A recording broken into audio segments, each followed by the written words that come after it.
people like winners, but apparently that's not necessarily the case in every circumstance. So there is a multitude of reasons as to why people potentially don't like winners as much as you would think they do. Primarily envy and insecurity. People might feel inadequate in their own performance in their own life. Obviously this is a personal grievance where I feel like if someone has won against you, they may feel insecure in their own performance and their own abilities, and so they project that potentially onto the people who are winning over them or who are perceived as more successful.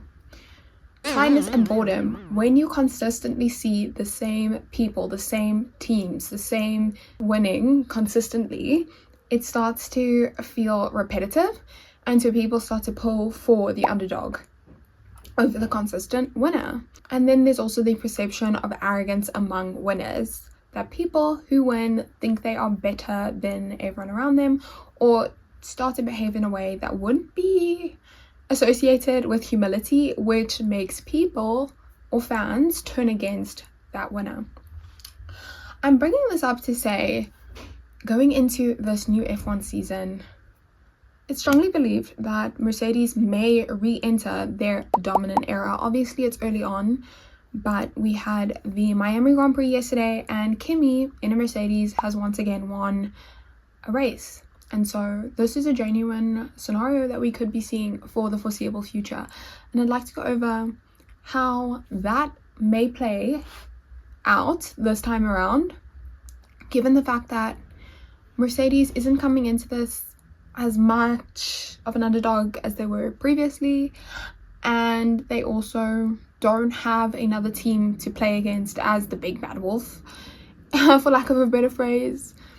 And so maybe this time around their winning streak may not be as well received. And so we're going to go into the factors as to why that may be. Wins the Miami Grand Prix. Yes! Woo! Man, what a race! What a race, man! So hey girly pops, we are back with a new video, and this time we will be talking about whether this is the year Mercedes may be seen as the true villains of Formula 1 as a result of their winning streak. Obviously their previous winning streak was met with mixed feelings, as is every winning streak in Formula 1. There's been a Red Bull era, there's been a McLaren era, there's a long ago been a Ferrari era. Everyone has had their strong moment in the front. Well, not everyone, but a lot of people have. And there's mixed feelings every time it happens because people believe it is in direct opposition with competition. Like, the sport is generally less competitive when you have one team that's consistently outpacing everyone else. How much people like or dislike you going into that, I think, does change. And so I'm going to talk about what I think, in my opinion. This is an opinion piece of what I feel like it's going to look like for Mercedes this time around, if this is in fact their dominant era. I'm not the first person to talk about this, but I felt like I would give my 2 cents on what I think that'll look like. But let's just start with Formula 1 and people's general opinions about dominant eras or winners overall. So in recent times, public perception has actually shifted from applauding sustained greatness to scrutinizing the lack of competition during record-breaking dominant streaks. So over time, we've also just seen the perception of constant domination changing within the sport. It was more favorably looked upon, I guess, in earlier seasons of Formula 1, and in the modern era of the sport, not so much. And this is strongly due to the fact that people believe having a very strong car advantage takes away from seeing the driver's ability to be competitive, and so ultimately people feel like the win is less earned when you didn't have to work as hard for it, and it's less exciting when there's no direct competition to the fastest, strongest car. And generally people look more favorably upon champions who had a more intense, drawn-out, season-long battle in order to win championships. So I would say, obviously, last year Norris's win, I feel like, was more well-received as a result of the fact that it wasn't set in stone from day one that he was going to win, even though their team had the most dominant car. Now, overall, yes, there were people that were unhappy with all of those competitions, but the general consensus around them winning that championship was more positive than the back-to-back wins of some other competitors within the sport, especially if the driver went into the season with a relatively easy time of it early in to the season. Everybody want to know what I would do if I didn't win. I guess we'll never know. Now let's talk about how Mercedes-Benz may in fact be a wolf in sheep's clothing. I think it's important for us to establish their initial dominant era from 2014 and people's feelings around that era, but also the winners in that championship compared to what it may look like now going into their new season with their new driver lineup, because everyone involved in the previous era is no longer in the team for this time around. So starting in 2014, they actually established their dominant era, securing 7 drivers titles from 2014 until 2020 and 8 consecutive constructors titles from 2014 until 2021. So they actually had a very insane win record. They actually won 74.6 of all races between their tenure in 2024 to 2020, and their 2014 car immediately ended like Red Bull's dominant era with Vettel at the time. And this dominant era obviously also allowed drivers like Lewis Hamilton to secure 6 out of their 7 world championships. And obviously we have good old Nico getting his first and final championship that year in that era as well. Outside of their engine's dominance, they also had one of the most effective, reliable chassis designs year upon year during this era. But because of this strong dominance, they actually reduced, obviously, the level of competitiveness within the sport. It was basically everyone else just competing for second and third and fourth and so on, without really needing to think too hard about who's going to win, because it was a foregone conclusion. And you could say the same for the 2023 Red Bull season. Now let's get into why they were potentially loved going into this dominant era in a way that they probably will not be this time around. So they came into this era as underdogs. All the winners' hatred at that time was primarily held by Red Bull, because they were coming off the back of an extremely dominant era, and so people were tired of seeing them win all the time. So they would be happy to see a team come in and beat them. I would parallel it with McLaren winning their first drivers' championship after basically going bankrupt, primarily leading into their most dominant time in the sport in recent history. Aside from their underdog status, they also had a genuine title race between their 2 drivers. Like, there was a highly competitive performance level, so much so that it broke up a friendship of multiple years. And with the intensity of a battle like we are having, it's impossible to have that relation. You can't be friends. Yeah, win the world championship, no problem, buddy. That's not how it goes, you know, like. But whether you like them, hate them, Nico Rosberg and Lewis Hamilton made for some entertaining driving at the time, because they were both fighting so heavily to win. Genuinely, like, they were showing you the fastest car, yes, but between the 2 of them, who was the better of the 2 of the drivers. This is not good teamwork. And going into this era, people were very sure of or secure of their ability to win championships and their general overall driving skills as individuals. And these 2 drivers actually going into this dominant era had both not really been title contenders at all in Rosberg's case, and in a while in Lewis Hamilton's case. So they were going into this like with almost like a new face of the contenders for championship leaders. So it was also added a layer of excitement for people going into the season, which I would argue, yes, this year around they do have that, because one, Kimi has never been in contention for a driver's title, neither has George realistically, but he obviously is more of a veteran out of the 2. So the same excitement of, oh, a new winner who's never really been in a position to win up until now could be exciting for watchers. And for some people, a dominant team can be okay when you actually have a genuine intra-team fight. So even if the overall field is not as competitive, there's still competition amongst the 2 drivers with the most dominant car. So there's some degree of competitiveness when watching races take place, which I think, again, for last year's 2025 season, I think that was something that McLaren had on their side, was the fact that there was a genuine intra-team fight between Oscar and Lando for the championship that was consistently changing throughout the season. So it still made it somewhat exciting for people to watch, because you didn't have like an out and out, this is who's going to win this year amongst the two teammates. And now I'm going to talk about a part of their likability that is somewhat controversial, because I know a lot of people have polarizing feelings about this individual, but for the most part, he is one of the most famous, actually arguably the most famous Formula One driver ever, and the most well liked, believe it or not, whether you like him or not. He is actually one of the most highly ranked in terms of likability drivers in Formula One on the current grid. And so if you've kind of guessed who I'm talking about, Lewis Hamilton. Ready? Okay. Flex, now I'm flexing. Got kind of caught in that checking. So this will be their first time being dominant without him anywhere in the picture. And as much as some people don't want to admit that that is a factor, it is in fact a factor. I made a few notes of like some people's opinions about him as a driver, but generally there's this feeling that the way he drives compared to other drivers is quite unique. It's like the car fuses with his body, which I've only ever really heard said in relation to a lot of other very, very decorated drivers throughout the sport.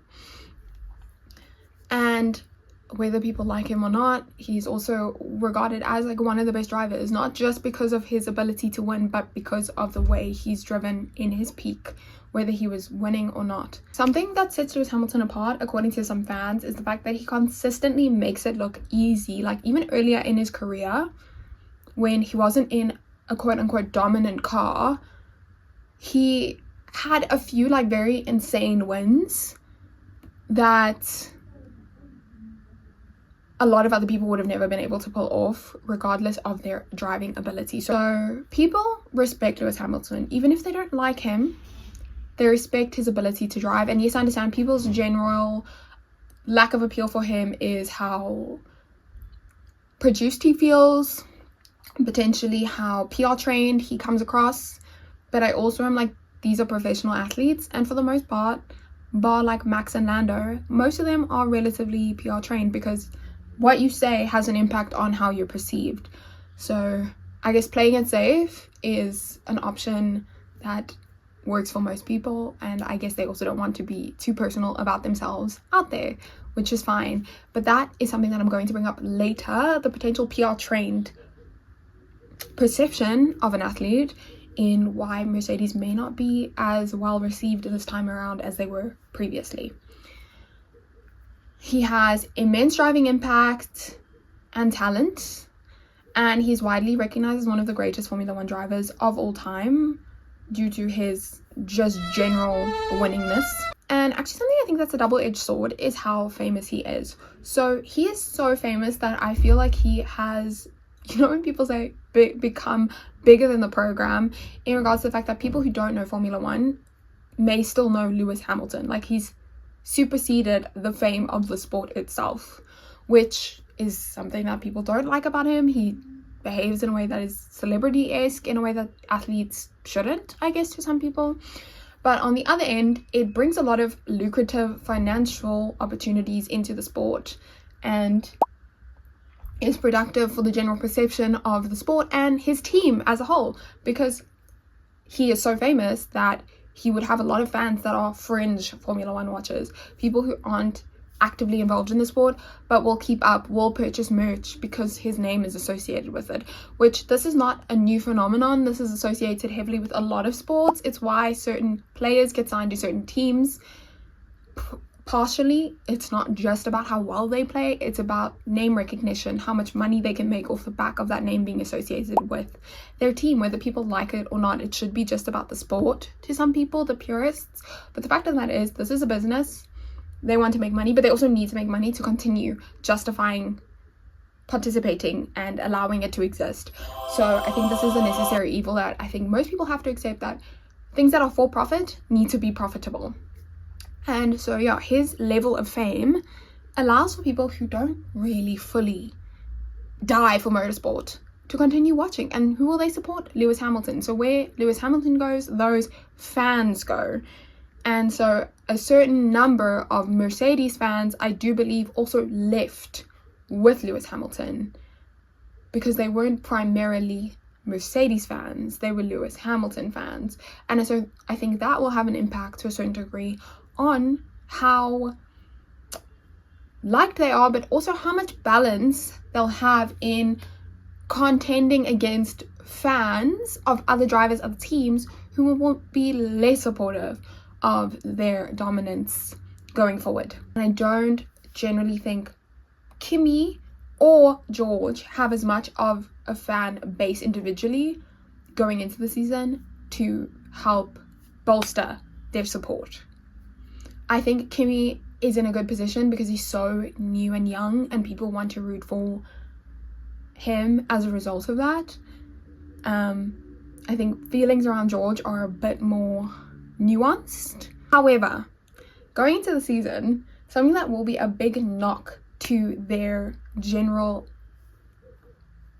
esteem of being well liked. There's no evil Red Bull to contend against that people loved to hate at the time that they were popular in both of their dominant eras.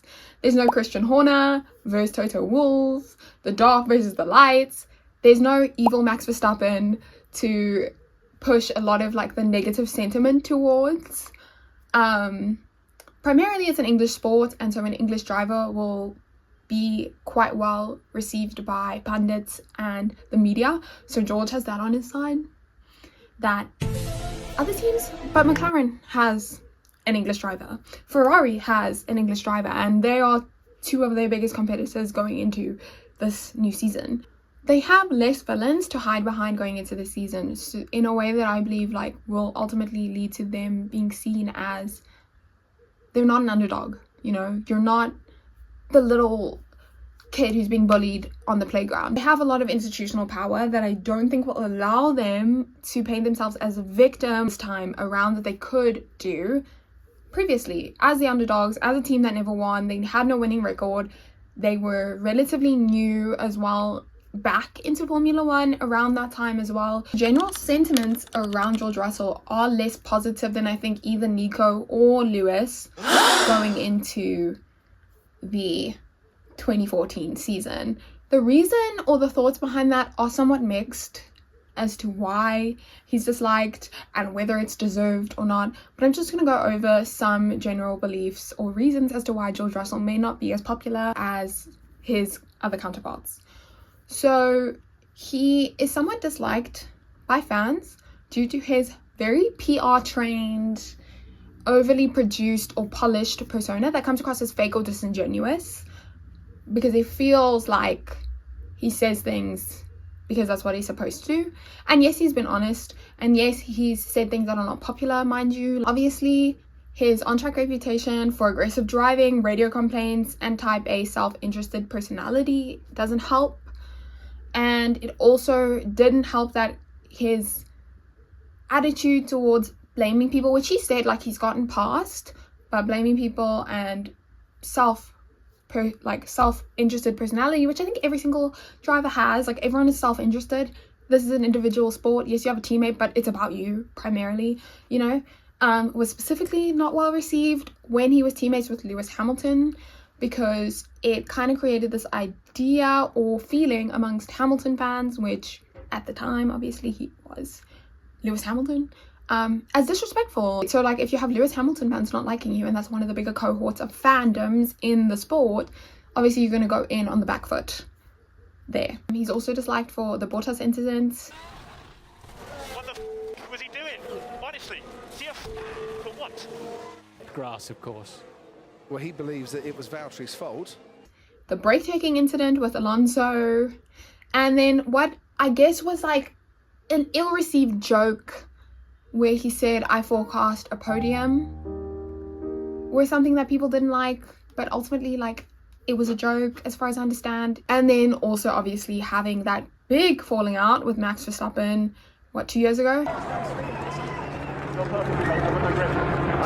Mate, we all have no grip. You all need to give a little bit of space. Yeah, sure. But expect a Next time the same, you know? Good job. Next time.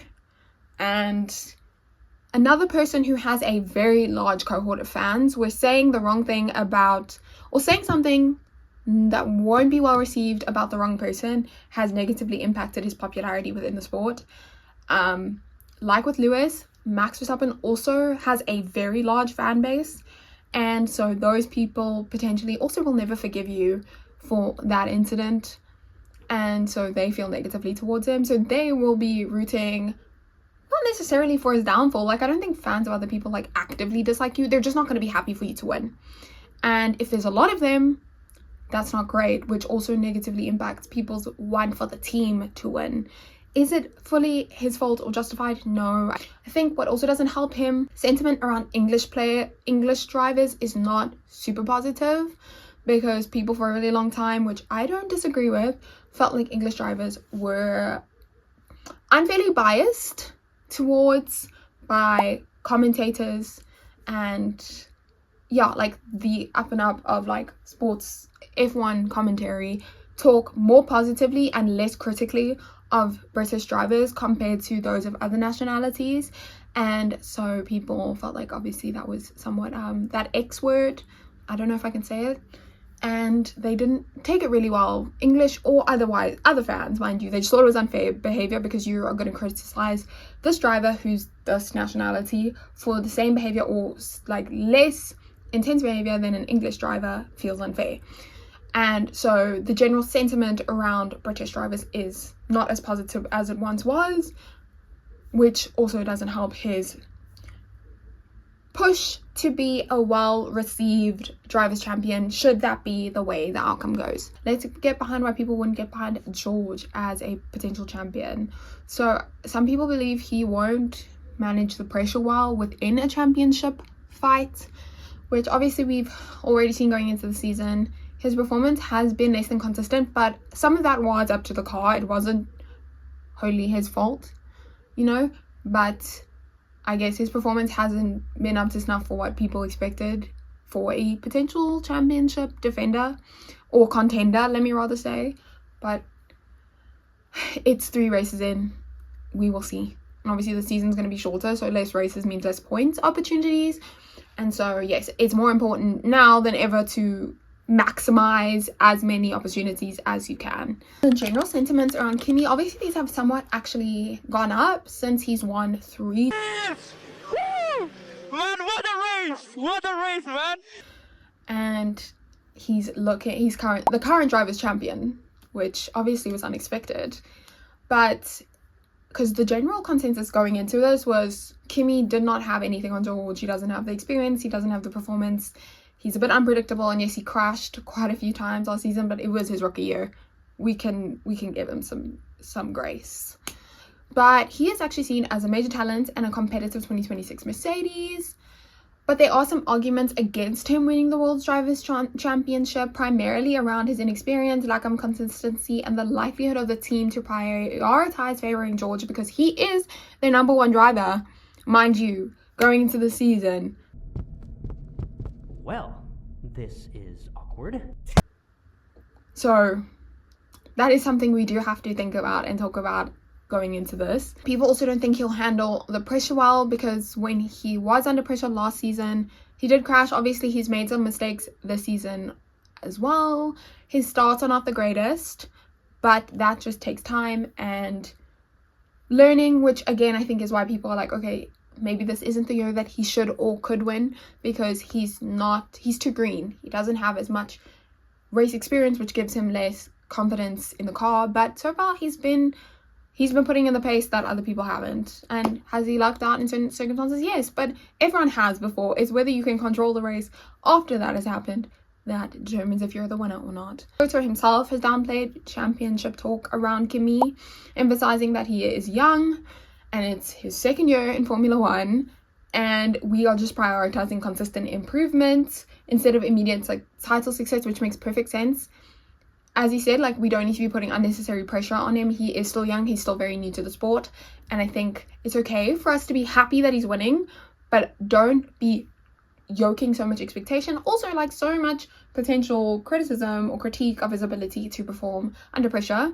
I think we just need to watch with the eye of like, oh, he's doing well, and like leave it at that, like no other positioning. I think, yes. Do I think he potentially needs a bit more mentorship and time in the sport? Yes, I do. I also do understand like the optics associated with such a young winner. We've never had it before in Formula One, so I think people don't know how that will turn out. The fame, success, hype associated with being so young, with winning the championship, associated with the brain and mental maturity of a 19-year-old, do those potentially go hand in hand? Potentially no, but he has a good support system. He seems to have a relatively good head on his shoulders, so if he wins, he wins, and like that would be cool. If he doesn't, also okay. I do think, yes, there needs to be some caution around putting a lot of pressure on him, but also bigging him up a bit too much. As I said before, like ego associated with winners, it is a real thing, like, and they're also professional athletes. He also has a certain degree of fame and success and money and recognition associated with him already at his age, but winning a championship, I think, is a arena that I don't know if like someone so young should be exposed to so quickly. Like it kind of, it's not the same thing, but like, you know how child stars are like exposed to so many things that they're not ready for, and like people and environments that are not the best as a result of being so young in the environment they're in.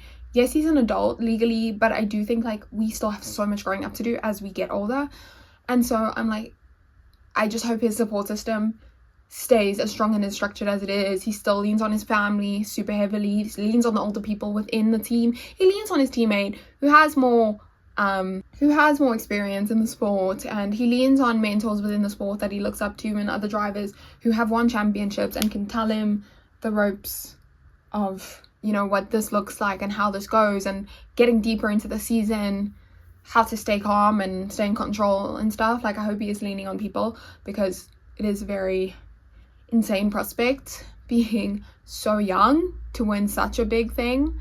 But obviously all I hope is the best for everyone, George or him or whoever comes out as victor of the season. Obviously it's so early, and we've seen like the McLarens have made extreme improvements to their car. The Ferrari is still somewhat competitive, just not consistent, and Max had a pretty decent car this weekend around, so I guess we'll see how it all shapes out or pans out. But yeah, just some thoughts I've had. I went on a bit of a tangent going back, and then the mental pressure associated with the championship and the championship race has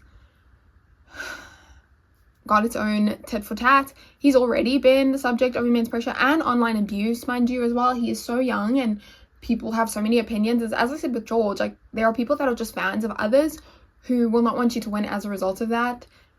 Add in a lot of other things that are like so irrelevant, but people will just dislike you if they want to dislike you, you know. And so I think he's so young, and to put like all of that onto him feels extremely heavy. And so yeah, like there's certain aspects of that which will put us in a weird position with regards to what it looks like for Mercedes to win and who that would be going forward. So I guess the skepticism around whether he can handle the pressure and really bring the fight to everyone as a championship contender still remains to be seen. And then my next point is who other people would potentially rather root for, because the season has no other true villain than the winners this time around. So people may want Lando Norris to win as a result of defending his championship opportunities. And after 24 rounds, Lando Norris is the Formula One World Champion. Ferrari coming into the season more competitive than they looked by far than last season plays into it. And currently the most popular drivers on the grid are actually Lando Norris, Charles Leclerc, Lewis Hamilton and Max Verstappen. So they are going into the season with the largest cohort of fans pushing for them to win compared to the rest of the grid. Then going into the season, the most popular teams are actually McLaren and Ferrari. Namely because McLaren is very popular amongst young fans, people who are coming into the sport newly, and they have a very engaging and strong social media presence. much as people don't like everyone being everywhere, their social media team is doing the Lord's work. They're carrying that team on their back. Do their backs hurt? And then Ferrari is obviously one of the most popular teams. I think they've been one of the most popular teams in Formula One for as long as I've known Formula One. 1 week later. Mind you, this is the sentiment of a childhood Ferrari fan. Literally grew up literally barely understanding the sport, but being a Ferrari fan, being a Schumacher Ferrari fan at that. So yeah, is my take completely unbiased? No, but it still stands. And due to being the oldest and most successful F1 team in Formula One history, and I do say they have a similar experience as Lewis Hamilton in that Ferrari as a team is bigger than the sport. Everybody's a Ferrari fan. Even if they're not, they are a Ferrari fan.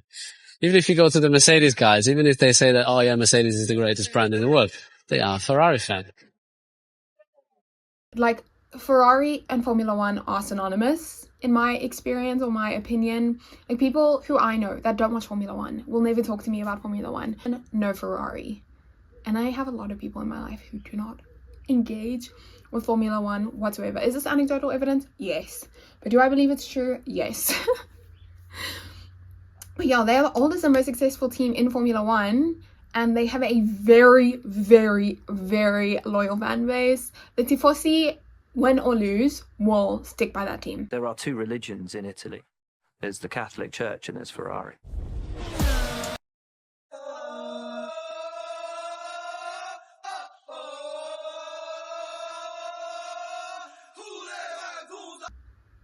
Genuinely, they will stick by that team until death.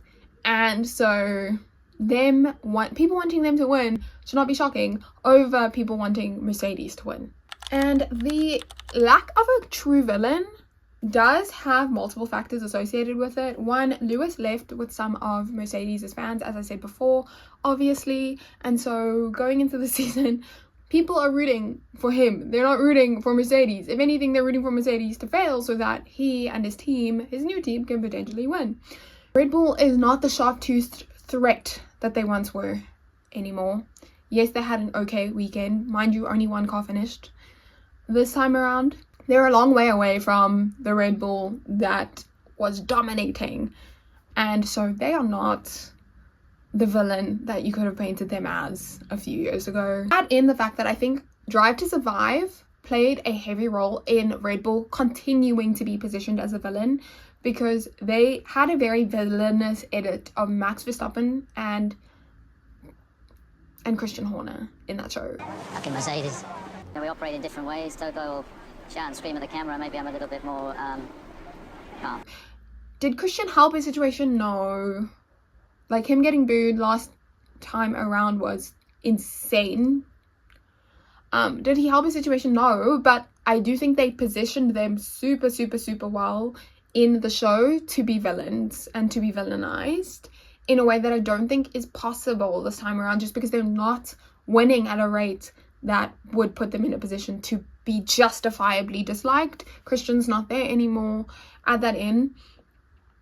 And I just don't think the other team principals besides Toto actually show or aren't as are as involved in the show to be positioned as villains either. Like, I don't think they give them enough screen time or they want to participate to such a degree that they could be positioned with a specific narrative either way.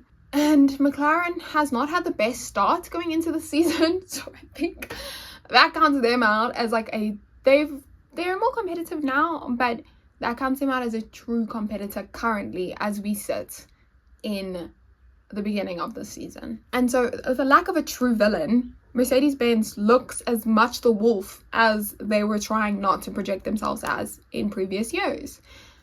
And as I said before, people do not love a winner, and they definitely do not like a dominant season where the car seems to be the reason a team wins, or a driver wins primarily, not the driver's prowess or ability. Let's get into how Toto and management or potentially deal with or experience this, because I don't think they're expecting it. Ultimately, do I think I would like to say on a personal level they don't really care, but financially, the popularity of the team does have an impact on them, and it has an impact on their drivers and their drivers' mental health. So I think they do care. Do I think they're expecting to not be as well received this time around? I genuinely don't think so. I think they can see the information around the general perception of dominant teams, and I think they know maybe they're going in with less support than they would have last time around. But I don't know if the general consensus is that we might not be as well liked as we were before, and we're just gonna have to accept that. Like, I don't think that's something they've factored in too heavily this time around. Will it affect their ability to win? I don't know. I don't think so. But yeah, so we've seen across the board that winners who just always win, generally they're not super popular. I think it's potentially like the experience where you see the same actor in every single movie and every single show. You get fatigued. And you generally see a trend where the more people see someone all the time, the more they dislike them. And I think the same analogy can be run for winning championships constantly in a position where the car is the reason, because it's less competitive and it feels less earned. Which, say what you want about whether Formula One is primarily about the drivers anymore, that I think is another argument that people can have, or discussion people can have around the landscape of the sport as a whole anymore. But primarily, I don't think going into the season they are going to be as well received as they were last time around upon winning, if they win this year. And if they continue to win, I think that will be more and more apparent. Do I think it's deserved? I think anyone who works hard deserves to win, whether that's the engineers, whether that's the principals, whether that's the drivers, whether it's a mix of all of the above, which it should be on any good team. But yeah, I can already foresee that they may not be positioned as the deserving, rightful, most rooted for, most popular. They're not winning the popular vote this time around. And I don't know if that's going to spin them a bit to not be as well liked in the position of victor, and how they're going to manage that and position themselves upon that discovery. But I guess we'll see. Time will tell. Obviously, this is a primarily opinion-based video, but I just thought I would give my thoughts on that, because as much as I've seen some people talk about it, I haven't seen it discussed as heavily, which I guess maybe some people don't care, but I cared, so I wanted to make a video about it. And I would love to see anyone else's opinion down below as to whether you think Mercedes will be as popular this time around as last time, and if not, maybe why you think that's potentially the case. But anyway, I'm done now. You can relax from me yapping constantly, but I will see you guys in the next one, and I hope you enjoyed this video. If you liked it, like, comment, subscribe. I'd love to have you and I'd love to hear from you. But now that we're done, I will see you guys in the next one. Bye.